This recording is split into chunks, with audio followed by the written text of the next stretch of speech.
My family abandoned my 18-year-old daughter in a do-not-travel country without her passport.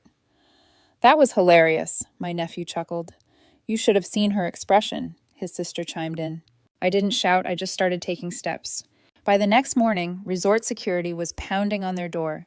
When they finally came into the lobby, I had to look twice.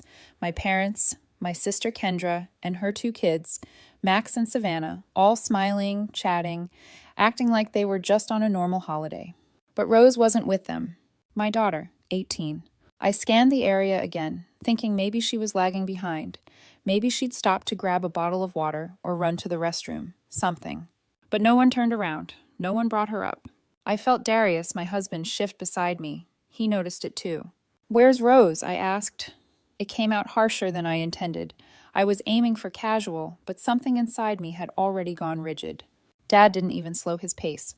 "She's probably on the next flight." "The next flight?" I echoed. Mom waved it off. "She lost her passport during the layover. Some confusion at the airport. She's sorting it out." Something clenched in my chest. One of those deep, bodily warnings that something is wrong before your mind even connects the dots. "She lost it during the layover?" I asked, trying to keep my voice calm. "In London?" There was a beat of silence, the kind that makes your stomach lurch. "Not quite," Dad replied. Darius turned toward them. "What does that mean, not quite?" "Oh, well," Mom said with a shrug. "Our original flight got canceled, but your dad found us a much better deal. 2 layovers, and we saved a fortune." The airline didn't even want to tell us about it, but your dad insisted. "They didn't list it online," Dad added proudly. "Sudan was quicker and cheaper. Total win." Darius blinked. "Sudan?" I turned to face them fully. "You rerouted through Sudan?" Dad shrugged again. "There were lots of open seats. Plus, they compensated us for the canceled flight. We came out ahead." "And where exactly did she lose the passport?" I asked, though part of me already knew. "In Sudan," he replied. "You're joking." I scanned each face, hoping to catch the hint of a smirk, anything that would suggest this was just some tasteless prank. "Nothing." "Right?" I repeated. Kendra looked uninterested. Savannah was already absorbed in her phone. Max nudged her and laughed. "You should have seen her when she figured it out," he said. "It was priceless." Savannah laughed. "She flipped out, full panic. I thought she might pass out." "I wish I'd recorded it," Max added. "She looked like one of those prank show victims." I stared at them, not sure what shocked me more, their words or the casual, amused tone behind them. Like they'd watched someone drown and thought it was funny.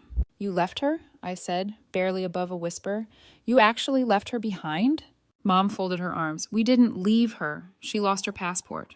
"She's 18, Dad said flatly. "She's not a child." Kendra rolled her eyes. "You're blowing this way out of proportion. She said she'd handle it." "So let me get this straight," I said slowly. "My daughter lost her passport in a do-not-travel zone, and you all just left her there, alone." "She's smart," Mom said. "You've always said that." Darius stepped forward now. His voice was calm, but I could see the line in his jaw. "Why didn't you stay with her? One adult, just one of you could have stayed back and missed the flight." Dad looked genuinely confused. "We're already here. What else were we supposed to do?" "You were supposed to not reroute through a high-risk country in the first place," Darius said. "You were supposed to tell us we didn't want drama," Kendra muttered. "And now you've got it," I shot back. I pulled out my phone and started calling straight to voicemail. Darius tried hers too. Nothing. "Maybe her phone died," Mom offered. "We told her to stay near the desk." "Which desk?" I asked. "The one in the airport where you left her." No one answered. "That you're always acting like she can't function without you." Darius let out a quiet breath that somehow sounded louder than a scream. "She's alone in Sudan with no passport, no local contact, no embassy, and you thought she could function her way out of that." Savannah finally looked up. "She said she didn't want to go through Sudan anyway. She said she kept going on and on about how unsafe it was, like it's not safe for women this, and we shouldn't be rerouting that." Max snorted. "She was acting like a baby." "Maybe she should just stay there. She fits in better." I blinked. "What did you just say?" He looked up, grinning unbothered. "I mean, her dad's black. Right? So she fits in more than we do." Darius's arm tensed beside me. Kendra stepped in fast. "He didn't mean it that way." "I didn't say anything bad," Max said. "I'm just saying she was freaking out over nothing." I stared at the boy, then at Kendra, then at my parents, and something cracked in me. Not loudly, not like a break, more like a joint, quietly slipping out of socket, painful, but so subtle no one notices at first.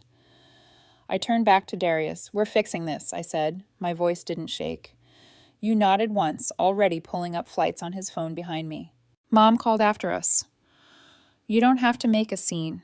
But I wasn't making a scene, not yet. That would come later. I've spent my entire life trying to earn decency from people who only ever offered me conditions growing up. Kendra could have set the house on fire, and my parents would have said, "She's just expressive." Meanwhile, I got grounded once for asking what BGOA meant during dinner. Apparently, I was being smug. You'd think adulthood would even things out. But no, the golden child glow-up carried on right into motherhood. Kendra had Max and Savannah, and suddenly she was the heroic single mom who did her best every time she let them eat candy for dinner, or screamed at a cashier. Mom would just whisper, "Parenting is hard." Meanwhile, when Rose was 4 and cried at a birthday party because she didn't want to hit the piñata, my dad said she was too sensitive. You have to toughen her up. He told me, can't baby her forever. And by the time Rose hit high school, she was winning awards left and right, honor roll. Math club champion, a citywide science grant at 17. And yet every time she accomplished something, someone in the family would redirect. "That's great," Mom said once, "but you don't want to be just academic. You should try a sport too, like basketball. She's 5 and 2 with asthma and coordination issues. But sure, or my personal favorite, being smart is good. But being well-rounded is better this, from the same people who framed Max's first macaroni craft like it was a gallery piece. They always said she was so mature for her age, but it came with an asterisk. It meant she was expected to put up with everything. Laugh off. Backhanded compliments, absorb comments about her hair being distracting, or her voice being too sharp. Darius, my husband Rose's father used to say, we were imagining things that maybe it wasn't racism, just generational blindness that we couldn't prove intent. And I clung to that for years because the alternative hurt too much. But looking back now, who was there, who was always there, I thought. If we were generous enough, gracious enough, they'd see who Rose really was, that maybe they'd love her for it. That's why I paid for this whole vacation, the hotel, the meals, the excursions, even the flights. It was my idea, a way to celebrate the business milestone Darius and I had reached, and maybe stupidly a way to bring everyone closer. I should have known better after Rose didn't arrive at the resort. I asked them to search their bags just to be safe, I said. Maybe her passport slipped into someone else's backpack during security, or got stuck behind a tray table and ended up with one of them by accident. Kendra rolled her eyes. You think we hid it? No, I said carefully. But I think if there's even a small chance it got packed by mistake, it's worth looking. They resisted at first, acting insulted, defensive. Dad said something like, "We're not the enemy here." But when I kept pressing, things started to get strange. Max, Kendra's 11-year-old, suddenly couldn't look me in the eye. Savannah looked like she was holding back a laugh. Then Kendra said, "It was already too late. What were we supposed to do?" I turned to her. "What?" She froze. I didn't mean..." Dad jumped in. "The point is, it's not like we planned for any of this." Darius stepped forward. "What exactly do you mean by too late?" No one replied, so I said it aloud. "You found her passport." The silence was deafening. My pulse thudded in my ears. "You found it after she couldn't board." Still no one spoke. Savannah leaned back on the couch like she was settling in to watch a show. Max suddenly looked like he wished he could vanish. It was Max who broke first. "I just hid it as a joke," he muttered. She was being annoying, kept saying Sudan was dangerous and we were going to get kidnapped. I figured she needed to chill out. My mouth went dry. "She told you it wasn't safe?" "Yeah," he nodded. "She kept looking stuff up and warning us. It was getting on our nerves, like, okay, we get it. It's not Disneyland." I turned to my parents. "And you all knew this?" Mom waved her hand dismissively. "We thought she was being dramatic, like always." "She's not dramatic," Darius said, voice low and tight. "She's cautious. She's smart. She's 18, and you left her in Khartoum without a passport, and you're calling her dramatic?" "She could have gone to the embassy," Dad said flatly. "There is no U.S. embassy in Sudan," I snapped. "She probably figured that out after you all left her." Kendra actually rolled her eyes. "She's legally an adult. What were we supposed to do? Cancel the whole trip because she was being difficult?" Darius blinked at her. Yes, I echoed. "That's exactly what you were supposed to do." Silence again.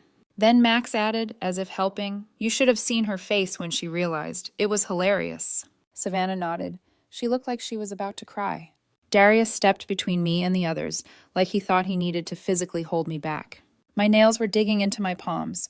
Every part of me was screaming to throw something. My words, a lamp, the entire damn couch. But I didn't scream. I just said very quietly, "She's not dramatic. You're just cruel." Then I walked out of the room, because if I stayed, I was going to destroy something.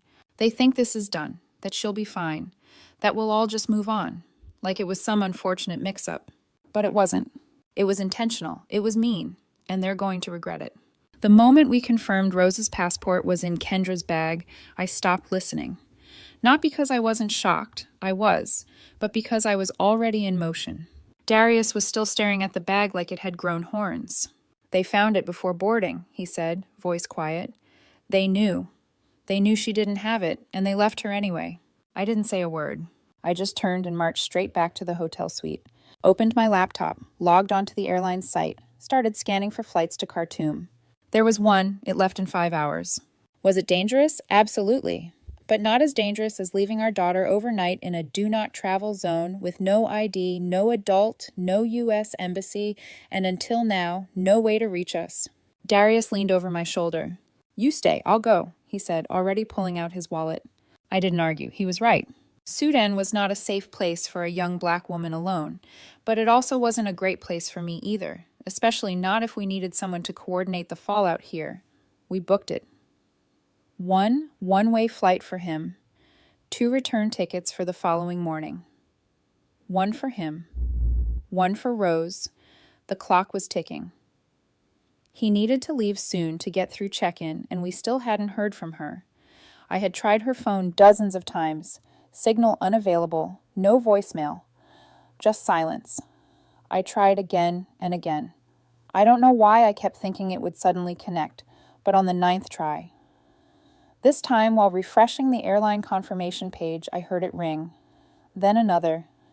Then, "Mom, I nearly dropped the phone." Rose, "Oh my God. Rose, are you okay?" A shaky breath on the other end. "I've been trying to call." Nothing was working. "The Wi-Fi's garbage, my SIM won't connect. I couldn't get anything to load." I thought something was wrong with my phone. No, everything's fine." "Now we found your passport," I said quickly. "I'll explain later. The important thing is Dad's coming to you tonight. He's flying out in a few hours. He's bringing it." There was silence. Then quietly, "You found it." I closed my eyes. "Yeah." "In Kendra's bag." Another silence, and then a sound. I'll never forget a small, broken exhale that sounded like disbelief and grief had collided in her throat. "It wasn't lost." Then she said, "I knew it. I told them I had it. I told them not to reroute through Sudan. I told them this would happen. I know." I said, "I believe you." She didn't cry, not really. But her voice cracked when she added, "They said I was being dramatic, that I watched too much TikTok that airport's airport. But the staff didn't even want us there. It wasn't even on the rebooking list.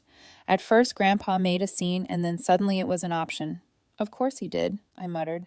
I tried to tell them it wasn't safe, but they laughed.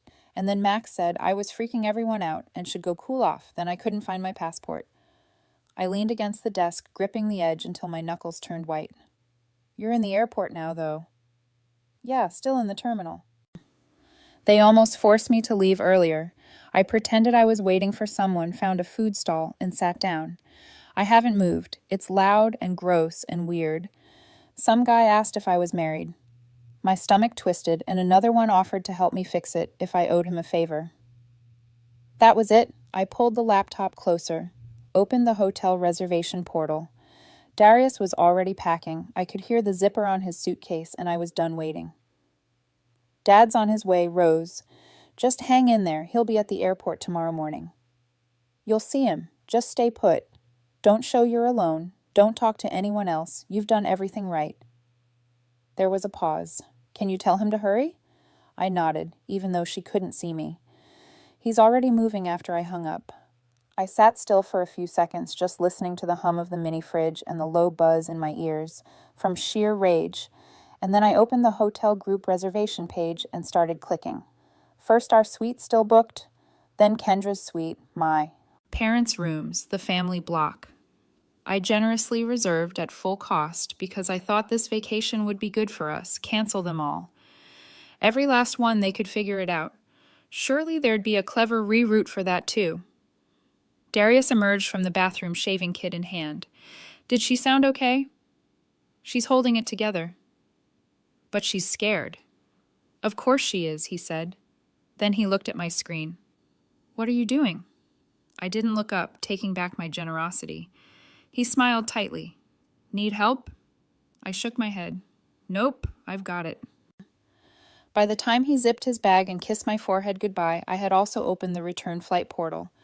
Let's see how resourceful they really were.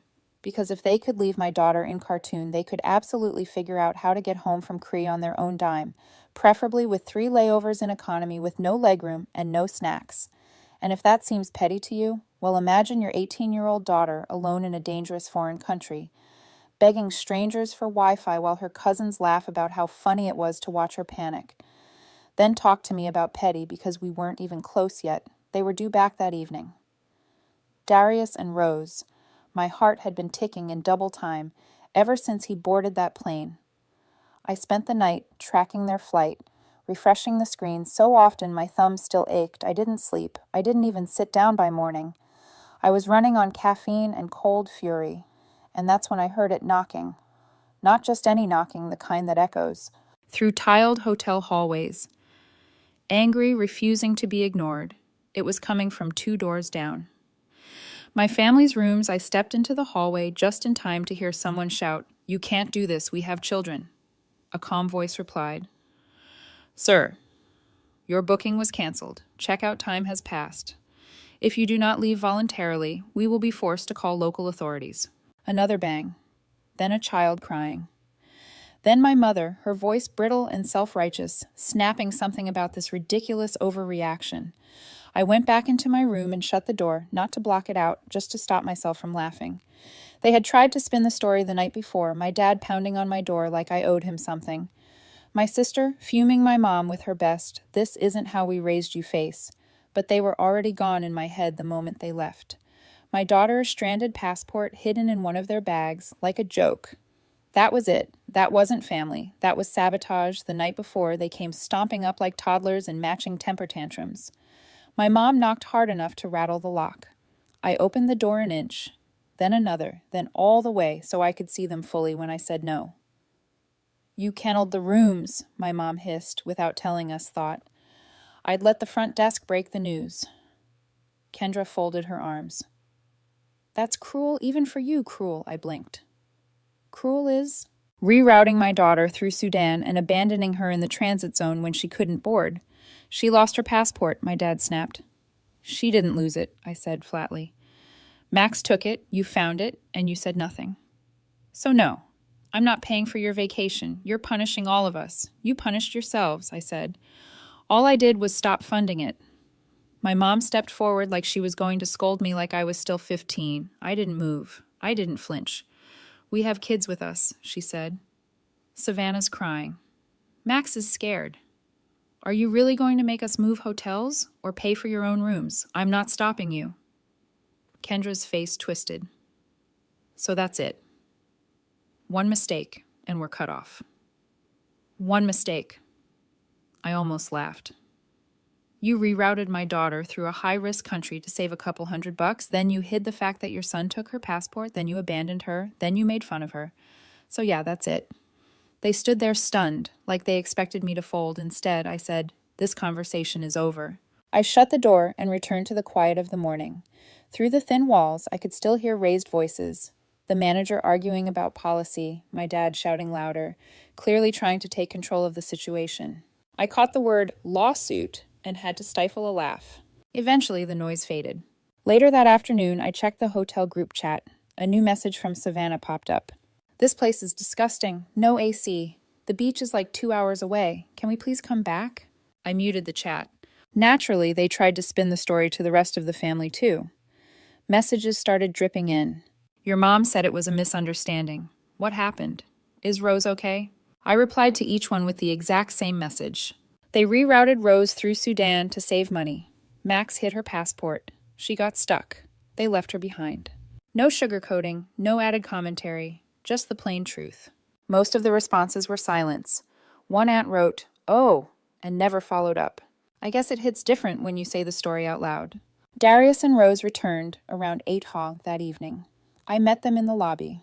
She looked older. Same features, same hair, but something about her had changed. I wrapped her in a long hug. "Do we have to go anywhere else?" she whispered. "No," I told her. "We're not going anywhere." We extended our stay for another week, just the 3 of us. We ate fresh seafood by the ocean. We swam in crystal clear water. Rose slept in and spent her afternoons reading in the sun. Darius would rub my shoulders any time I flinched at a new message alert. I didn't reply to a single one. When we got home, I cut off all financial support. No big announcement, no dramatic message, I just stopped. They reached out a few times. Calls, guilt-tripping, passive-aggressive texts. I ignored them all. When tax season came around and my mom asked if we were still paying for the insurance, I responded simply, "No, we're not." Silence. I confessed to Darius that I still felt guilty. He said, "You know what guilt really is? It's the echo of boundaries that should have been set a long time ago." And he was right. I don't know what bothered them more, that I finally stood up for myself, or that I never had to raise my voice to do it. But here's the truth. I didn't need to scream. I just made decisions, took action. And for the first time in my life, I don't feel like the black sheep. I feel free. Maybe I overreacted. Maybe canceling their hotel and flights was a little petty. Or maybe it was the only way they'd ever understand a sliver of what Rose endured. What do you think? Was I justified in pulling the plug on their trip? Or did I take it too far? Let me know in the comments. I'd really love to hear your perspective. And if you want more stories like this, go ahead and hit subscribe and tap the bell.